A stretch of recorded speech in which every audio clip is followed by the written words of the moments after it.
Well, hello everybody and welcome today to this episode of Classroom Matters.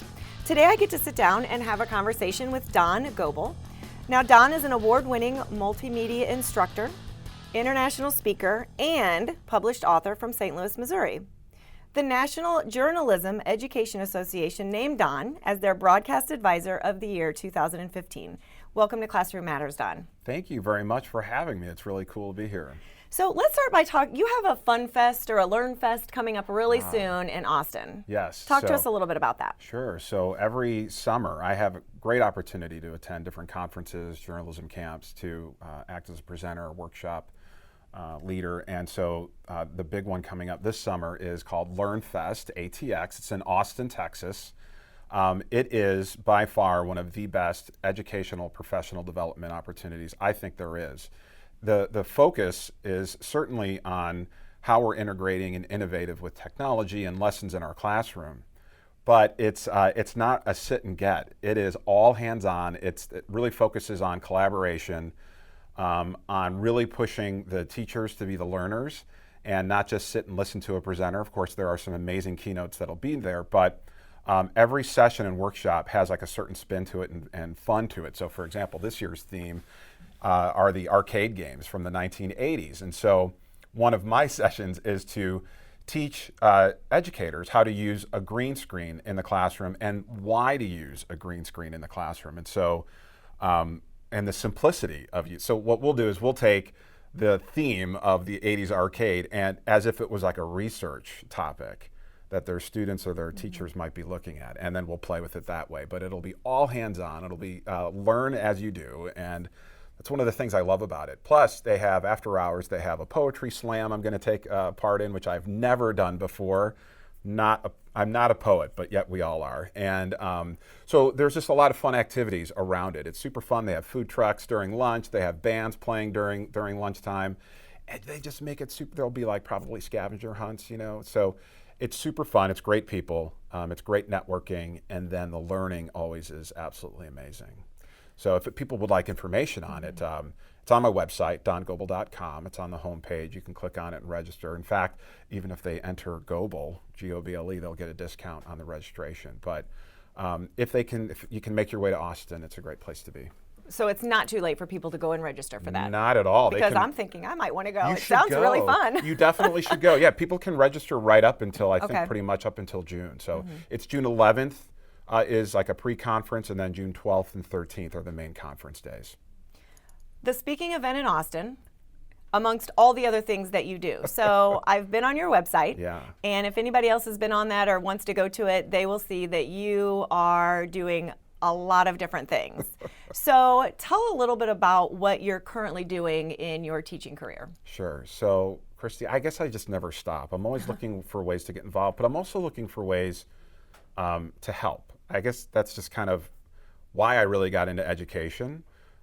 Everything on my site is free. So I have curriculum, I have webinars, everything on there is for free. So it's really an extension of what I'm doing in the classroom. So I've been at Ladue High School now. This is my 14th year. And I teach broadcast technology, is the name of the class. I have a new class next year called multimedia sports production. But really what I'm teaching kids, multimedia skills, filmmaking skills, video production skills, basic web development, because all of my students create digital portfolios to put their work on and blog about, and teaching them social media and social media skills. And so really all of it has been organic, how I've learned. Everything that I've learned, it's been organic, or going to these conferences or just doing it myself and totally failing. And that's exactly what the experience I put my students through in the classroom. It is all hands-on. It's all project-based. We'll go through some lessons and give them some structure and some basic lessons and some basic ideas that they should follow or could follow. But one of the things I love about my class, and I think why my students love it and makes it different, is that I don't give them, do this, do that, do this, and this will be the answer. There's lots of different ways of getting to the answer, and so kids really can explore in the classroom. They can explore their creativity. So it benefits every single kid. So the kid who struggles with creativity, which a lot of them do. We do a really good job in education of kind of knocking the creativity out of them by the time they come to me in high school. So I open that door back up for them to the kids who are really creative and then don't feel like they have an outlet for that in the regular public classroom. So they find that in mine. So one of my goals is to kind of take that mentality and that philosophy and branch it out into K through 12, outside of a specific multimedia learning setting like mine. And that's why I go to these conferences in Austin and present. That's why I've done that for the last decade, is to really hopefully encourage and inspire and give teachers ideas and real solutions and real examples of how they can infuse student agency and media technology and media literacy into their classroom. Now, you've been teaching for... This is my 14th year at 14 Ladue, years. but I'm a career changer. So education's my third career. Right, and that's sort of what I wanted to ask Yeah. you. You didn't have the traditional journey into education No. like a lot of folks do. Get out of high school, go to college, become a teacher. Yeah. Yours was a little bit different. Yeah. School, I was not a good student. School was the last thing I wanted to go to every single day. And, I was a C plus, B student, really had poor school experiences. So the last thing I ever thought would have been to be an educator. I actually went to, in high school, got involved in radio and television and went to college for that, radio, television, broadcast journalism at Bradley University, and was hired my senior year by a CBS radio and television station. And it was great. I was a producer. I got a chance to be on air for a while once I lost my Chicago accent. And I thought that would be my career. I really wanted to be the next Bob Costas, from St. Louis. But, as I tried to explore, I either was too experienced or not experienced enough and just couldn't quite find the right fit for about 7 or 8 months looking for a different job. And I had a friend who lived in my hometown of Chicago who was making 6 figures in the information technology world, really attractive, right? This was like in the mid 90s when the turn of the century, people were worried about computers and the advent of the internet really exploding, and there was a lot of money. So I jumped ship from radio and TV and into that world. And that was fun for a while. I made a ton of great friends, but as I kind of moved up the business ladder of sales, I didn't like it. It wasn't for me. And what I learned that I liked was training people. I even did that at my radio station. I was the jack of all trades. As new people came in, I would train them. And then in my business job, the parts that I loved the best was when new people were hired, was training them on what we did. And so after the Y2K in the year 2001, so not too far after 9/11, the technology industry crashed, right? And so a lot of jobs were being lost, and I was part of that. Mm-hmm. So I took a long look at what I wanted to do, and I decided, I had a friend who said, if you like training, be a substitute teacher. Try substitute teaching. And if you like substitute teaching, you might really like teaching. I was like, look, I'm going to take some time off. I had some money stashed. Let's try it. So I was a substitute teacher in the Kirkwood School District, and I had everything thrown at me that you can imagine. My first day of substitute teaching, I had a kid with a panic attack. There was a fight in my class. There was kids putting, chalk in the eraser. We even had chalkboards back then. They just tried everything. And I had the principal tell me, she's like, Don, I am so sorry. I hope you will come back. And I was like, this was actually really fun.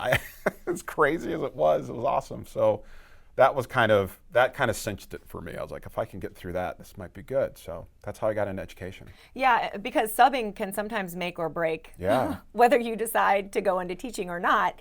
And it's so funny that you say that, because that's exactly how I got into teaching. I started subbing, was not on the path to education at all, started subbing, fell in love with the kids, and I was like, that's it, this is what I want to do. But it doesn't always turn out like that for everybody that subs. And no. Especially, it sounds like you were in some situations where it was a little, testy on a daily basis. For sure, yeah. And, I jumped right into the fire. And I think what I realized was why I possibly loved it was I had empathy for a lot of especially the kids who were struggling that day. And I found the kids that were really struggling at any class that I went to, I really kind of attached myself to them because I didn't feel like I had a good school experience. And so, like most people who maybe eventually get into a career when they're kind of attached to something maybe that didn't go well. Maybe if they were injured, they want to be a doctor or they see whatever. So I wanted to give a better experience to students than I had. And I try to do that every single day. And it sounds like a lot of the reason you went into education was not just your love of mentoring and training, but relationships.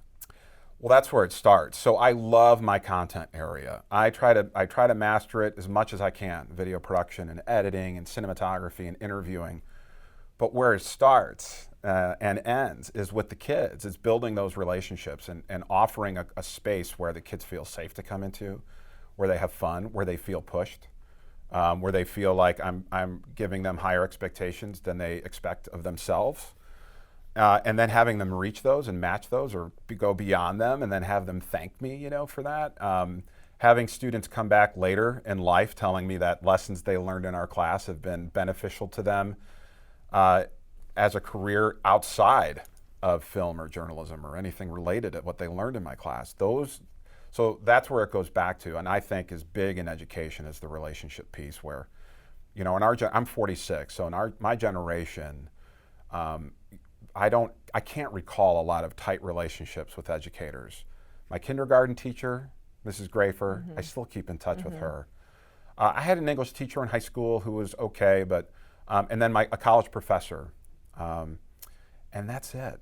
And so I want to be that for students because I think the kids, they need that. We're in an environment of high anxiety, high stress, high expectations, college entrance. Look at all the college admissions, scandals that we've had, and I feel that from the kids. I feel that pressure when they come into my classroom, and so I try to alleviate some of that. Well, and I was going to ask you, and you sort of hit on a little bit, but as you were talking about the relationship piece and how that's where it starts, and over the last 10 years, there's been a lot of controversy over testing and assessments and expectations and Common Core and all of these new things that circle around. It seems like in the last 5 to 10 years. And you've been doing this for quite a while. Would you say that it's easier or more difficult to build relationships now than it was, say, 10 years ago with kids? That's a really, really great question. I think it's hard. It's way harder. When I first started, I found ways to make I still keep in touch with those kids, more so than the kids in the last 5 years even. I think because I think they felt more allowed to take electives in school. They felt more, they had more freedom to take classes they really enjoyed in high school. And I think in the last 5 to 8 years for sure, they have been pushed for more rigor, the advanced placement route, the taking multiple cores in a semester in high school. And so enrollment for me went really far down in the last 5 to 8 years. I used to have really large classes, and those were great opportunities to build like a really strong team and build those strong relationships. Now, the flip side of that, with lower enrollment, I have got to know the smaller class sizes. But what I've seen with these kids is the pressure and the stress that sometimes they still can't break through in my class, even given all of the opportunities that I give them, because their mind is somewhere else. The pressure of it's college or parental, or if it's the pressure they're putting on themselves, or even just making sure they keep up with their Snap streak, or the amount of likes they get, right? So there's all of these pressures that, a decade ago weren't quite there. So that's the challenge. That's the challenge then to overcome all of those and still maintain those relationships. So anybody that knows you would definitely say that you have a lot of innovative ways to go about teaching. Go through what a typical day in your classroom might look like. Wow. Well, or is there a typical day? There might not even be a typical day. Yeah, every day is probably different. It is. So, but what kids get to know some flow and structure. Kids come into class and music is playing, and trying to get them jazzed to be there for the day. We do the normal I greet them at the door, if at all possible, or I absolutely greet them by name every time they come into the class. One by one or collectively, and I kind of go around and try to check in, and we don't spend a whole lot of time with that. I like to jump right in after we get through that, and kids know that. It's like, let's get to work. But while we're getting to work, it's fun. We allow for a lot of creative freedom, but really then, I go through some instruction, what we're going to do for that day. They always know the agenda, whether it's online or on the board or whether I present it, and kids can go get equipment. They know exactly where they're supposed to go because I expect that, and I push those kids. I set those boundaries and those expectations in the first few weeks of school that when you come in, I expect you to know what to do today. I expect if you don't know what to do today, then that's what you're doing today. You're coming to talk to me, or you're going to talk to your partner, or you're going to talk to a trusted classmate. And I trust that you will check to see what's online. I try to give kids a lot of resources. I will model for students. We'll watch examples on video. And then I ask kids to recreate that. I check for verification, and then I allow them an open space to explore and to try things and learn by failure, and walk through and tell them it's not a one-time thing. Go ahead and do it. Let me check it. Let's go ahead and do it again.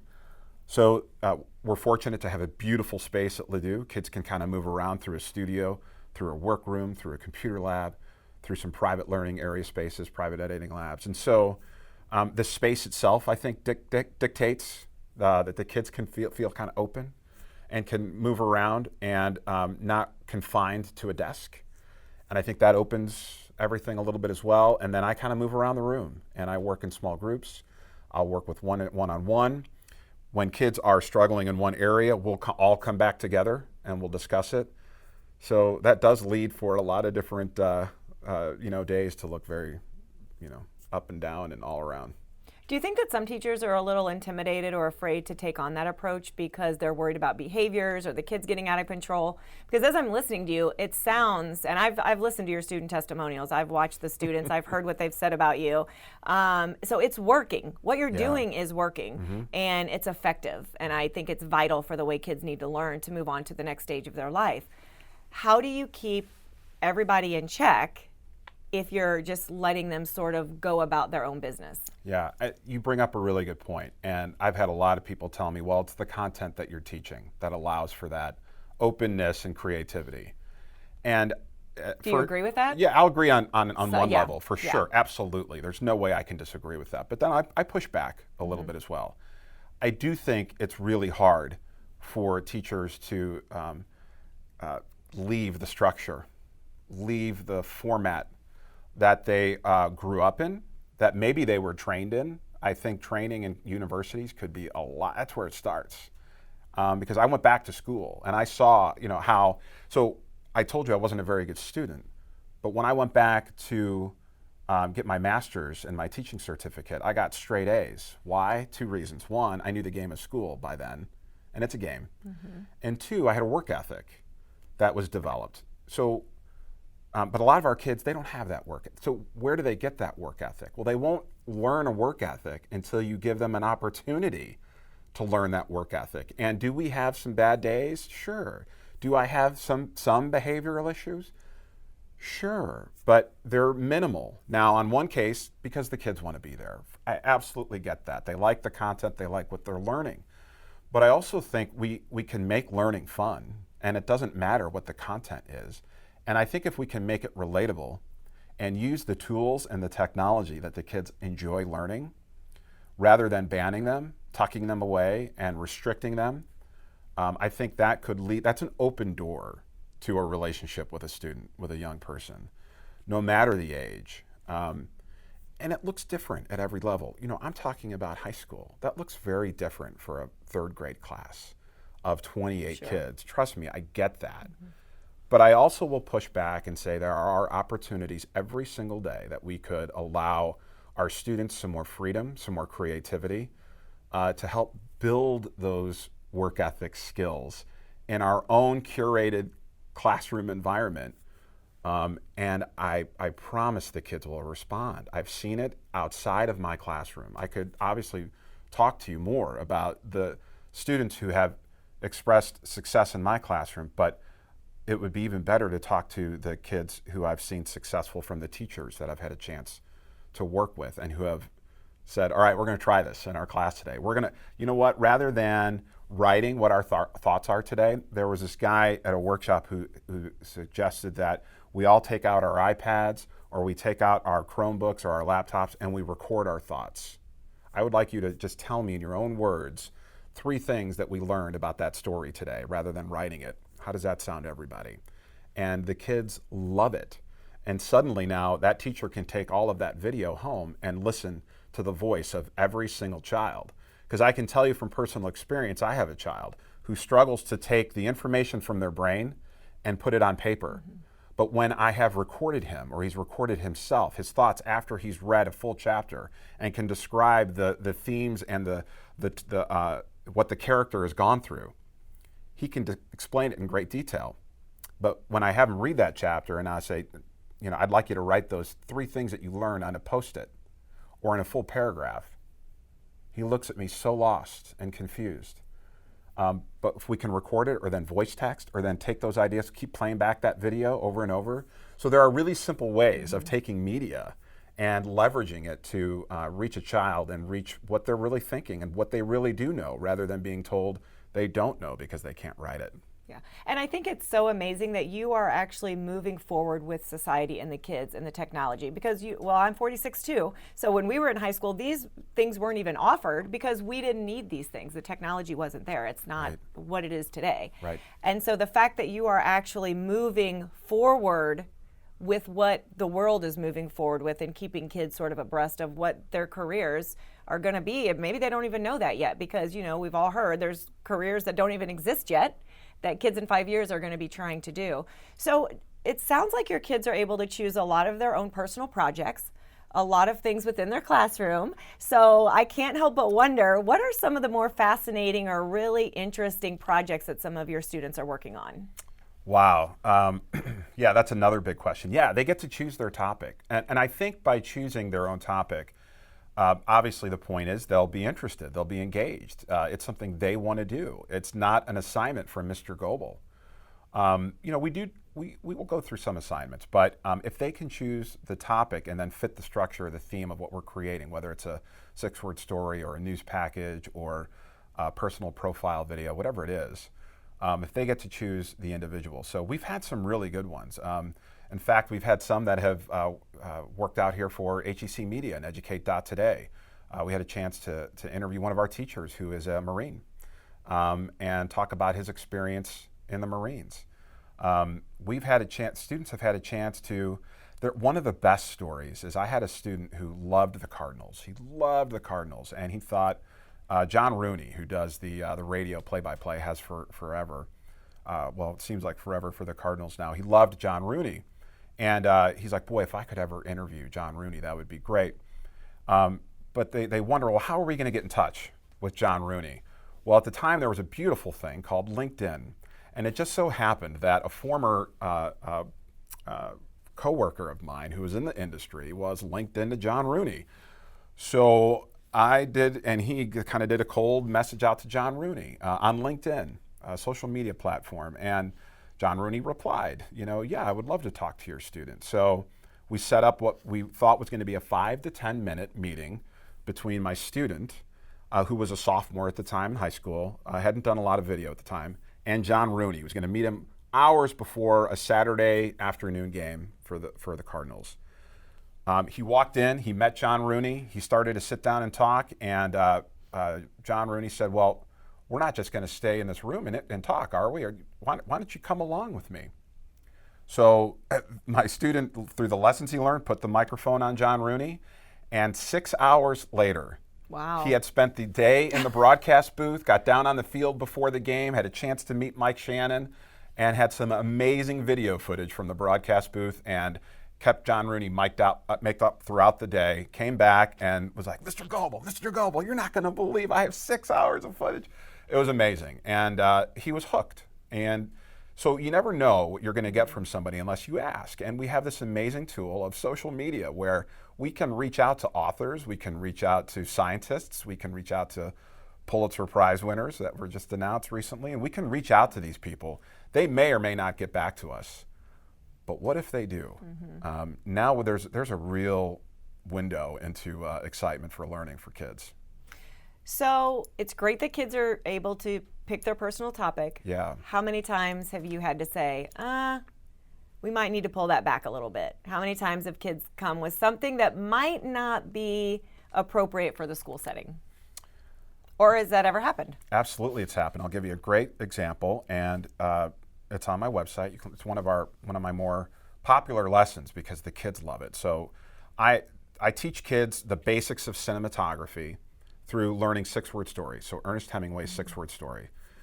So we first learn about Ernest Hemingway and what a 6-word story is. And Ernest Hemingway's For Sale, Baby Shoes Never Worn, if you're not familiar with it.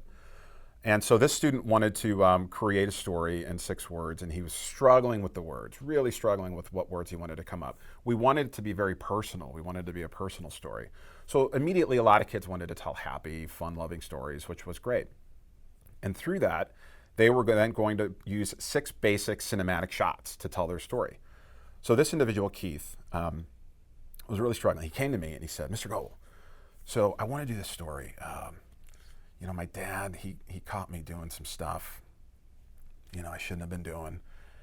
And he kind of explained what it was. And I was like, okay, so Keith, we can't depict that on camera.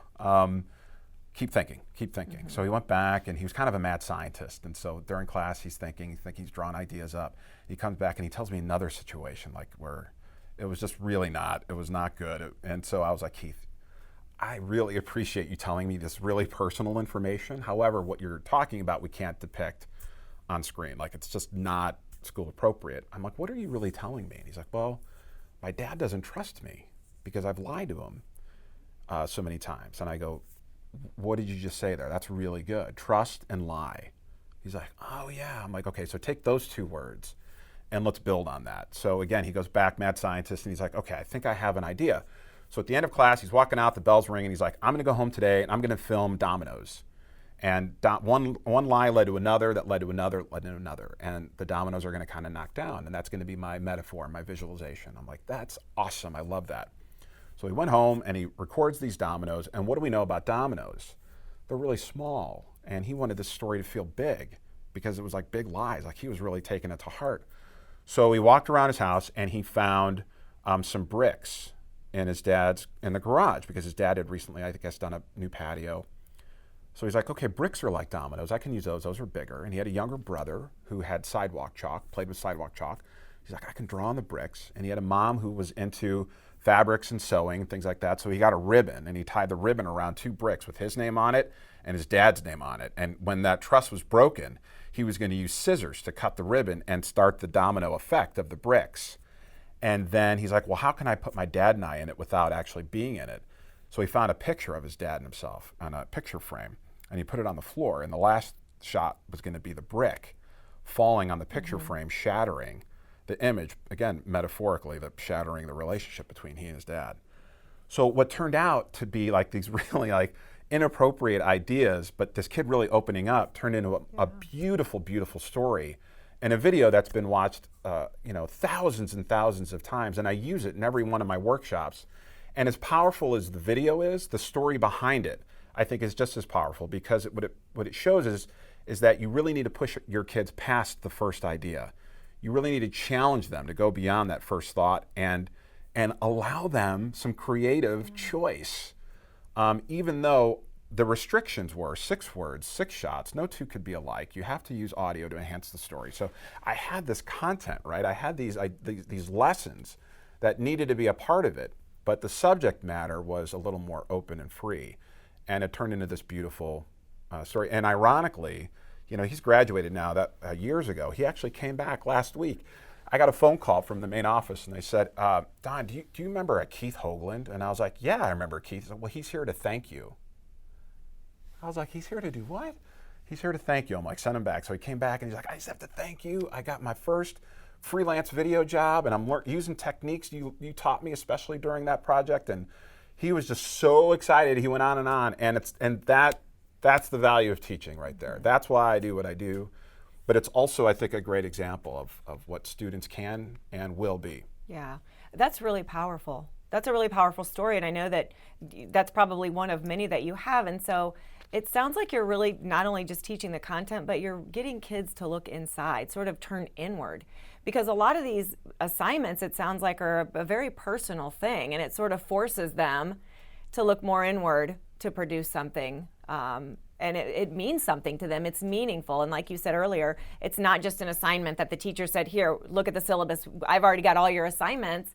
When you really think about that, how in the world can we gauge what our kids are going to want to do by the end of the year, at the beginning of the year, if you don't even really know them yet? Exactly. So it sounds like you're making a huge difference in a lot of these kids' lives. Well, I think the personal piece is important. Number one, do it early. And there's a couple of video projects I think that you could do early that are on my site. There's an I Am project, so kids telling about themselves. I get to know all about my students in the first 2 or 3 days of class just by using iMovie Trailer, and they use photos or videos they already have.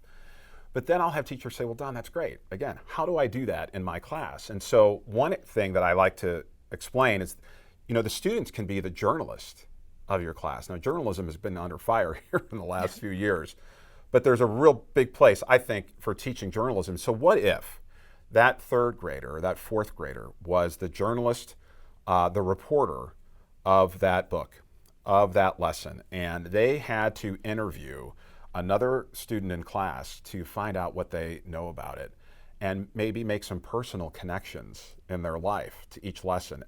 Every good educator knows that when you can personalize a lesson, the student's going to be more interested. I mean, they just are. It's just logical, right? And so sometimes I think we feel this pressure to get through the curriculum, to meet those standards, to meet those end of course exams, to meet the MAP testing. But if we just took a step back and even chose a few minutes each day to allow our kids maybe to interview each other on what they learned, find the personal connection and record it into that device we have in those classrooms.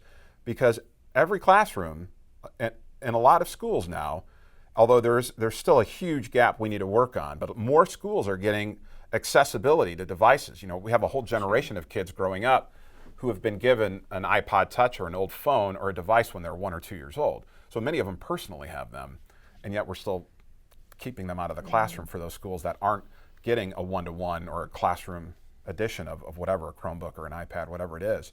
And so using the tools that we have and finding little ways to make that personal connection to every single assignment, whether it's big or whether it's small. I'm lucky I get a chance to make really big personal opportunities.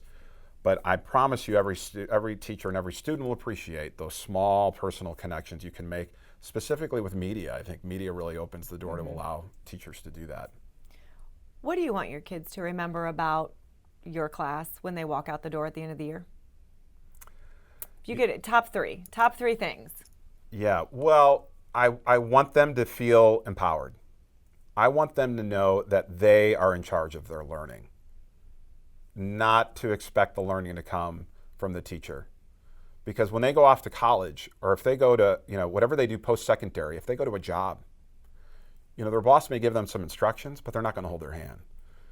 When they go to college, they're going to meet that teacher. They may not even speak with that professor often. It might be a TA, and they won't even get the information they need unless they seek it out. I want kids to know that they are empowered of their own, to take initiative of their own learning. That's one of the big things I try to instill in my class. And that really challenges a lot of kids. But if they can leave with that skill, then they can leave with hopefully a mentality of the one student who I have in one of my student testimonials who is a captain in the Army, who said some of the skills he learned in my class prepared him the most to be a captain in the Army. I was like, okay, you got to tell me more about that. He's like, well, the teamwork and taking initiative of what I was in charge of, but counting on the person next to you, but also focusing and being responsible for your job as well. He's like, that's what I do in the military, Mr. Goble. That's my job in the military. So it goes beyond the technology skills and goes more internally. And then I want kids to know that we're all creators. We are all creators. And they may not be a filmmaker or a video producer or a journalist, but there are so many jobs that are out there that if they know how to produce a short video or could write for a video or know how to analyze and critically think about the media that's being thrown at them, they will be an asset to absolutely any single business in the world. And then probably the third thing is to pay it forward and build those relationships themselves and be curious. Because part of the job in our class, we'll go out and we'll do interviews. That's a big foundation of our classroom, is to learn how to do an interview. And one of the lessons I think they learn is to be curious. And that's a skill they can take anywhere they want. And whether it's through a job interview or whether it's talking to somebody at the grocery store. and never knowing what that might lead to. Because as you and I were talking about earlier, sometimes before we started recording, it's sometimes where you are, when you're there, and the conversation you're having with that person that could potentially lead to a new opportunity in your life.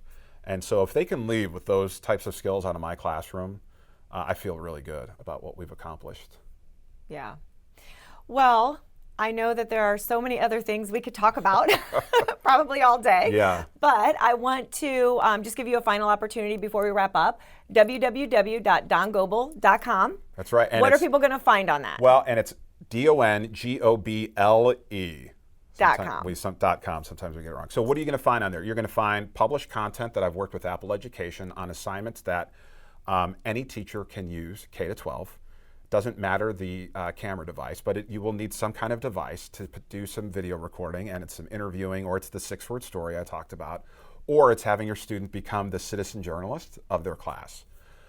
You will also find on there webinars on how to infuse technology and video into the classroom. The webinars are free. They're under my workshops. There's curriculum on there. So if there are teachers who teach journalism or broadcast, I have curriculum on there. If there are teachers who want to find new ways to infuse media into the classroom, maybe using an app like Adobe Spark or just using the camera app on their phone. And then how do I grade a video? There's a general video grading rubric on there. So you'll find scoring guides.